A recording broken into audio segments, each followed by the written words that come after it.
Spider-Man Homecoming, Spider-Man Homecoming, Spider-Man Homecoming, Spider-Man Homecoming. Ah! Do you know why I'm saying the title repetitively? Because I keep calling this Amazing Spider-Man. No! It is not. It is not Amazing Spider-Man. No.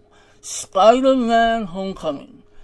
I just want to let you guys know, I just shot a 20-minute review, and I felt so confident. I thought it came out so great. But I called it Amazing Spider-Man. That went down. Alright, so, fine. 20 minutes. Let's try not to. Okay, this is take 2. Let's do this right. Alright, so, finally, I saw Spider-Man Homecoming. Finally saw Spider-Man Homecoming. And I liked it. A lot. I liked it a lot. Guys, of course, this is gonna be a weird review because I have to remember everything I just said. Okay. There will be spoilers, and let's just get started. Okay, so I've heard some mixed things about this movie, mostly positive, I should say, but from good friends of mine, especially my Relive Entertainment friends, they don't like this movie, and I don't get why. I don't get it. I just don't get it. Alright, so for my personal opinion, I like this movie a lot. It is a typical Marvel movie, and I'm fine with that. Because, I think that, and I might as well just say this now, I think we've put our expectations too high on these movies. I think what we need to realize is that there is a level of excitement and anticipation for each Marvel film that should be met, and that should be expected. For example, you have your lower key film, and then you have your big event film. Next year, we're getting Infinity Wars. That's obviously going to be a big main event. We can't expect that all the time. We have to expect low-key, simplistic Marvel films once in a while. Films that are just meant to give us a good time, give us some laughs, give us some adventure, emotion, and that's what Spider-Man Homecoming does. It doesn't try to be this big event of the year. It just wants to entertain. And to me, it gets that job done right. Now, I'll be perfectly honest. At first, I didn't like the idea that we were getting a Spider-Man back in high school. We've seen it so many times. I'm tired of it. I want to see a seasoned Spider-Man. I want to see him as a warrior, as somebody who's experienced, who's been through the ringer. I still want to see that. However, what they put in this movie worked wonders. I think it was so funny and so adorable in some areas. And of course, Tom Holland is at the heart of that. Tom Holland is a very great Peter Parker. I'm not saying he's the greatest. I'm not even going to compare. I'm saying that this is a good interpretation for a new generation, for a new way to tell the story. This film does not reinvent the wheel. It does not give you too many things that are ridiculously new, but it does give you a good Spider-Man interpretation. Tom Holland has that geeky, that geekiness, that what do you call it? Oh my god, I'm blanking out. He lacks confidence. He wants to be the best hero he can be, as well as maintain a normal teenage life. And of course, he's having troubles with that. And I think he just pulled it off so well. I think he did a good job at portraying what a normal teenager would have been like if he had gotten these powers.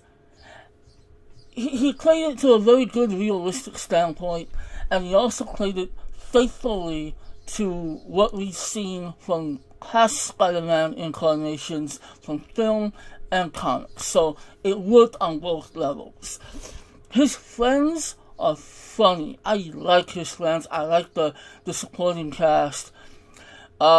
His friend Ned is really just kind of adorable because he's so goofy, and he and Peter are considered losers, so they need each other. They need to bounce off each other so that they can survive high school, and they do such a good job with each other. They have great chemistry, and he's got some pretty funny lines and some really funny expressions. The Zendaya character, Michelle, I love her oddness, her the way she goes against the grain, her way of thinking. It's funny. It's typical millennial nonsense. I love it, and I love some of the things that she says. For example, spending her time in detention when she's not even required to be there, but the fact that she likes to sketch people in their time of crisis. That was funny. Flash Thompson, of course, this is a way different interpretation of Flash Thompson, but it worked because it's an update. It's, we don't want to look at jocks beating up on nerds. That's not the way the world works anymore. Well, I mean, it does. I'm sorry, it does. But we prefer to see intelligent bullies, kind of. First of all, Flash Thompson is not really necessarily a bully, as much as he's a competitor to Peter Parker. And I think that's what makes it work, is the fact that he's always trying to upstage Peter Parker, but he himself gets kind of pushed aside. People like Peter. Flash is kind of like that guy, he's cool, but you don't like him. I mean, he did fine. Okay, let's move on. The actual love interest, which I forget her name, I forget the character name, and by the way, spoiler, the MJ thing for the Michelle character I thought was dumb because of the fact that early in the movie, she says she doesn't have friends. Then she says later her friends call her MJ. What? And then the people she associates with call her Michelle. Anyway, the main love interest is very cute, very sweet. The actress I know is like older than everybody. She's like 26, I think. So she definitely has that quality where you can see why somebody would like her, why Peter Parker likes her, but I don't think they did quite enough with her character. She's just kind of the love interest, and that's it. I'm sorry, she's likable, she's sweet, but she doesn't really stand out to me. There's that. Aunt May, Marissa Tomei, I'm sorry, but I like her interpretation. She's not your typical Aunt May, and I know that they play off the fact that she's hot, but, and she is, I love Marissa Tomei, but what I like about her interpretation is that she's not a seasoned aunt. It feels like this is new to her. She doesn't want to be a bossy aunt. She wants to be a friend, a mentor. She wants to be a fun aunt, but she also wants to be responsible. So I think it was a good level of being a good aunt. I think she was fun. I liked her. So let's go ahead and get into Michael Keaton, the Keaton who plays the Vulture. So here's the thing.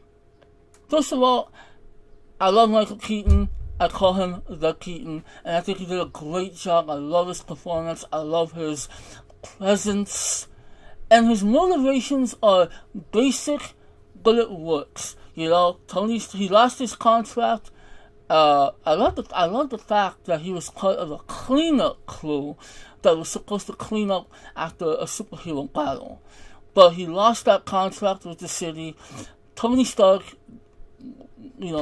resumed responsibility, and that makes him and his crew, Michael Keaton's crew, lose their jobs. So he has access to alien tech. He uses that, and he becomes an advanced arms dealer.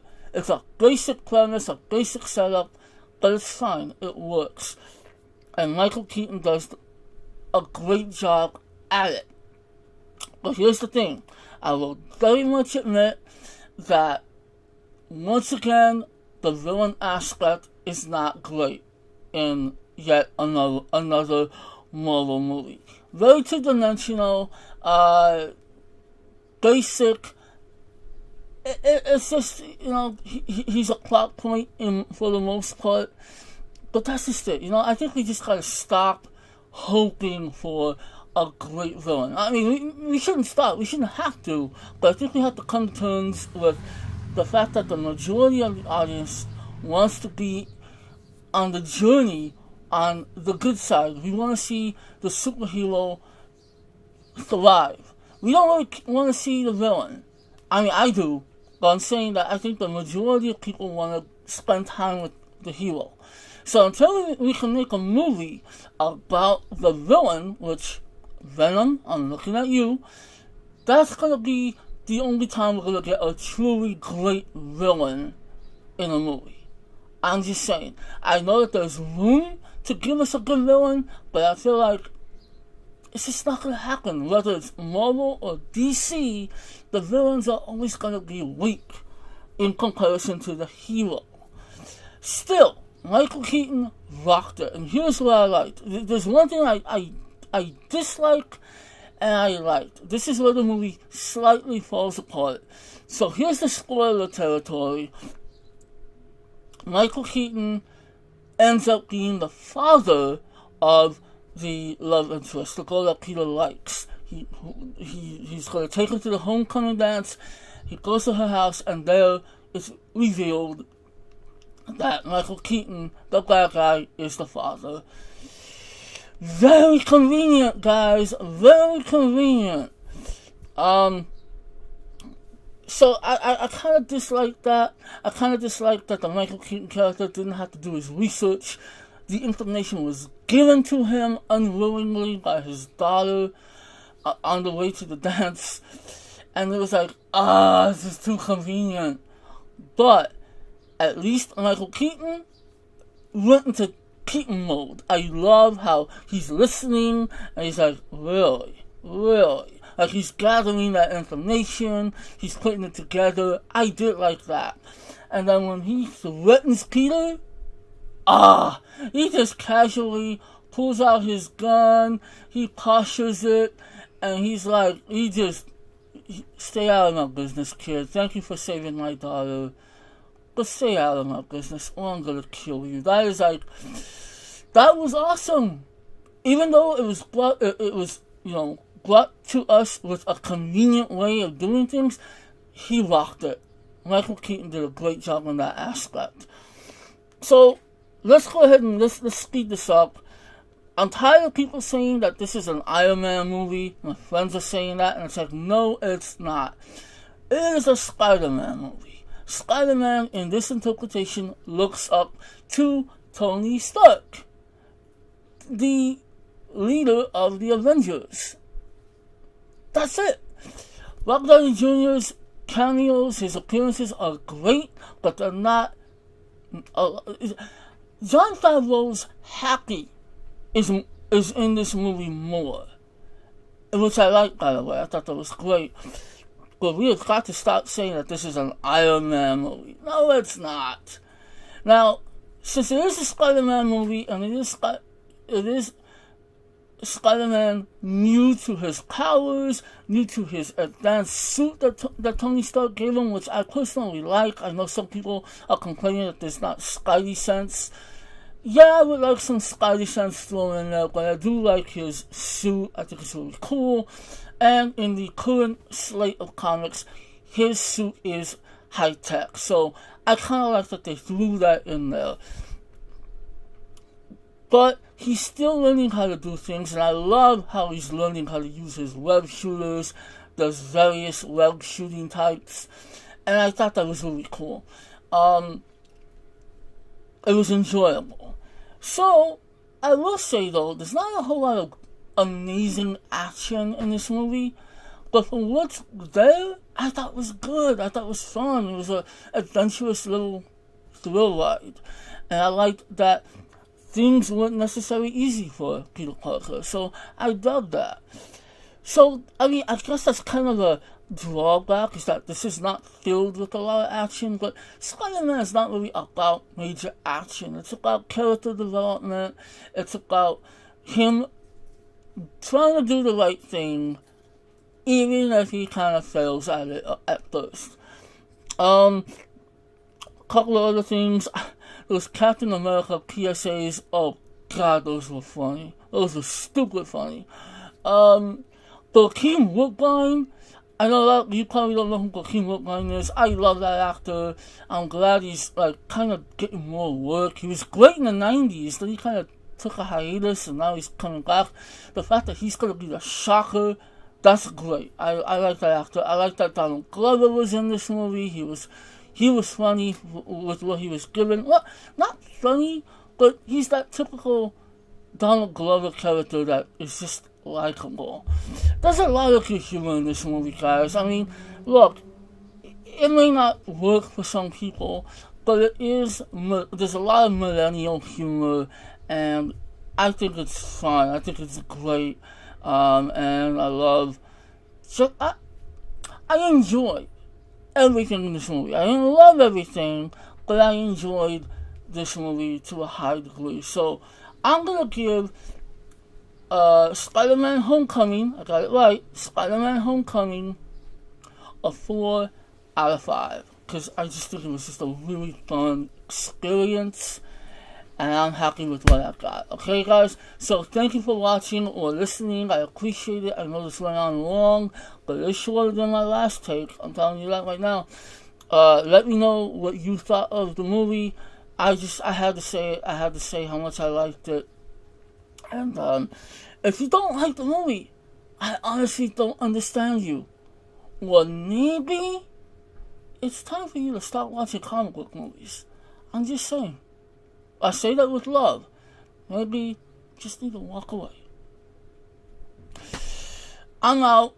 Once again, thank you. Please give this video a like. Leave some comments what you thought of the movie and what you think the future holds.